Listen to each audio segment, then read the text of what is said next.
count of three, blow up, blow up. Welcome to the show. This is the show, Kwknowz, the show where we knows sports. Alright, the reason why the name is changed from KC-Knows to Kwknowz is because I have some pretty exciting news. I have brought along a co-host, Mr. A.W. Artist Woods. Nice to be here. Nice to be here. Nice to have you. This man right here, we've been arguing for many years on sports. Do you have anything else you would like to say before we get started? Not really. Just ready to get to the debate, man. Let's go. Alright, well, let's go. Alright. So, our first topic of discussion today is Game 3 of the NBA Finals, to be played between the Miami Heat and the San Antonio Spurs. Should be played at 8 o'clock Central Time. What is your opinion on this? What is your prediction on this? I must admit, yesterday I was on record. I picked the Spurs yesterday to win Game 3, but after sleeping on it, I'm ready to change my decision. Miami, that 33-5 annihilation that they put on yesterday was just, or on Sunday I should say, was just something spectacular. I believe they're going to come out fiery. They're still going to be amped. You know, when you look at it, last year in the finals, OKC took Game 1 from the Heat, and then the Heat went on to win 4 straight after a momentum swing in Game 2. You can argue about whether it was a foul or whether it wasn't. We can argue about that all day. But I look for Miami to still be riding off that high, riding off that momentum swing from the Game 2. I look for LeBron to attack, but also be aggressive. I look for Pop to change his game plan up a little bit. I still look for him to crash, but I also look for him to worry about those role players, such as a Mike Miller, a Ray Allen, Norris Cole, a Mario Chalmers. You know, I look at him to worry about the role players, but also Ken. I don't know how Dwayne Wade's knee is, so I can't really say too much about him, but I look for him to play through it like he's been playing all series. I look for Bosh to, you know, average another 12 and 10 game, just like last one.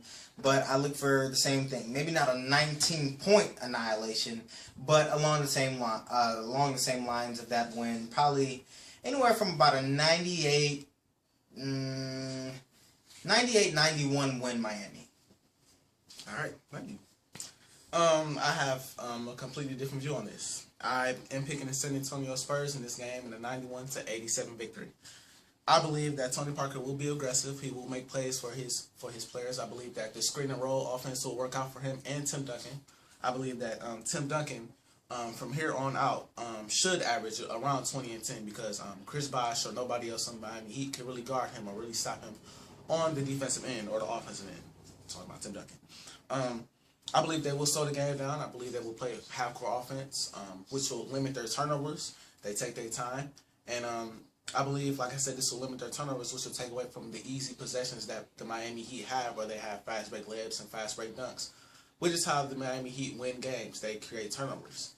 I believe the only way the Miami Heat win this game is LeBron James taking over. I believe that Chris Bosh will not attack the basket because, in my opinion, Chris Bosh in this day and era isn't really known for attacking the basket. He's known for taking jump shots out on the perimeter, whether it be a three-point shot or a mid-range shot. And he lives on the perimeter now that he has LeBron on his team because LeBron dribbles and dishes to him.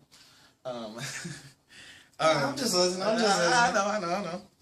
I think Ginobili will have a good game. I think he'll be ready to bounce back from the abysmal 5-point game that he had last game. I believe he will try to bounce back. I believe that home crowd will inspire them. And like I said, I'm picking the Spurs in the 91-87 victory because the aggressive play of Tony Parker and Tim Duncan. See, I must refute on one of your points. You said about Chris Bosh shooting those perimeter shots. You know, like I said, you look at the role players. You know, like I made my point. You look at a Norris Cole. You look at a Mario Chalmers. You look at a Ray Allen, a Mike Miller. When Coach Spo, who's, by the way, has been doing an excellent job this postseason, kudos to him. You know, if we're going to sit there and deny him when he doesn't do a good job, or if we're going to sit here and, take away from his coaching when he's doing good, I don't think that's right because he's been doing a great job of coaching this team this finals, I'll be the first to admit. But I think he's doing with the idea of him putting Ray Allen and Mike Miller on the floor at the same time to spread that floor out. You know, you got LeBron penetrating. When Coach Popovich, when he's sitting there and he's trapping LeBron, those guys are open. You look at a Bosh.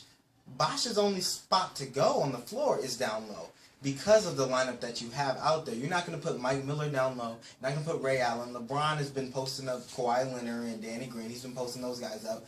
But you got Dwayne Wade lurking around the perimeter. You got him attacking. Bosh is going to be down low for this series because of the fact that Coach Spoelstra wants to space out the floor.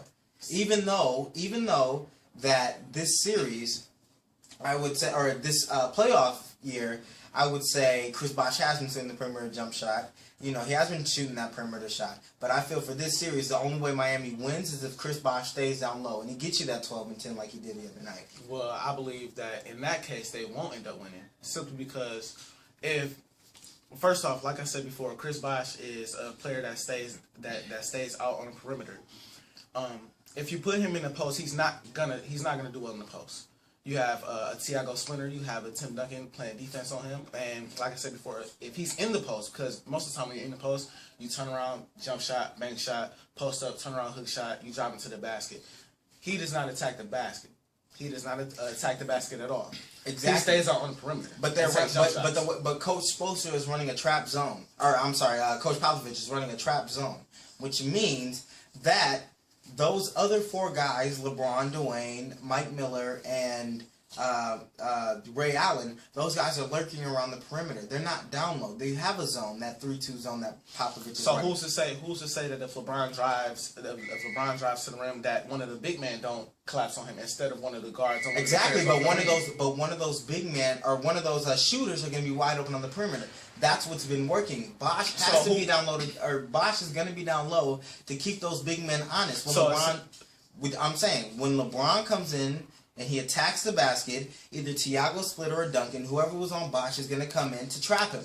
When you do that, you either leave Bosh open or one of those guys from the perimeter is going to come down to trap, and that leaves the three-point shooter out. The only way Miami is going to win this series is if Chris Bosh stays down low.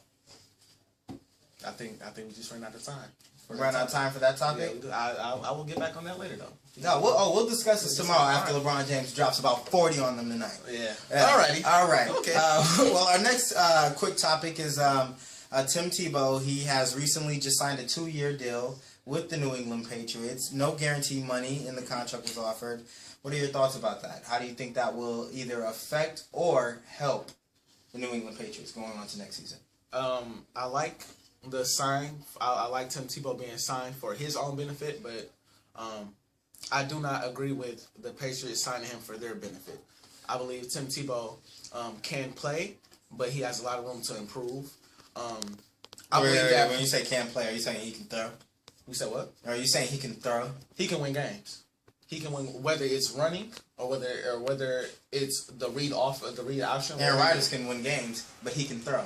I didn't ask if he can win games. I said, are you saying Tim Tebow can win games? Yes, that's. I'm sorry. Are you saying he can throw? I'm sorry. I apologize. Are you saying he can throw?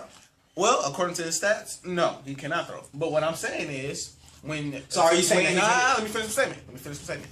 What I'm saying is Tim Tebow in the read option type formation with Tim Tebow, it works out perfectly for him, which they ran for them and for the Broncos, which propelled them to the playoffs because he went on that run with the Broncos, and then it propelled them through the first game of the playoffs. I believe if you run that offense for him, he will prosper in that offense. Well, he just simply because they don't know whether he's going to run the ball or whether he's going to pass the ball. Well, when they run the ball so much, as Tim Tebow is known for running the ball. So he runs the ball. You expect him to run every single time. You run first down, you run second down, then all of a sudden on third down you throw the ball. They don't expect that. They expect you to run the ball, especially if it's a 31 or a 32. But you just proved my point. Exactly. He can't throw. He can only run. I shouldn't say he can't throw because, of course, he has the ability to throw a basketball. So do I. So do you. Basketball? Or baseball. Football. I'm thinking about game 3 and I can't wait. But he has the ability to throw the football. So do I. And so do you. So, him being in this offense, he's not going to play over Brady. So it's more of a publicity stunt. I don't like it because I don't think that New England needs that type of circus that Tim Tebow brings behind him.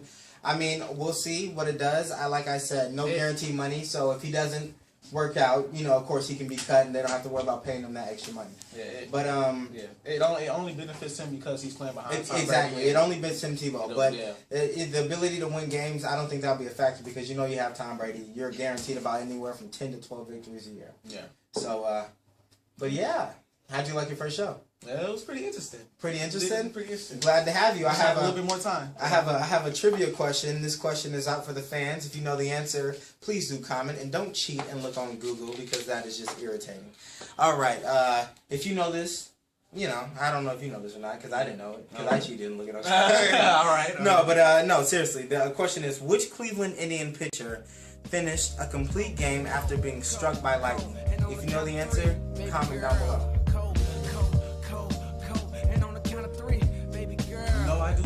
Alrighty, well anyway, we will see you tomorrow on tomorrow's show.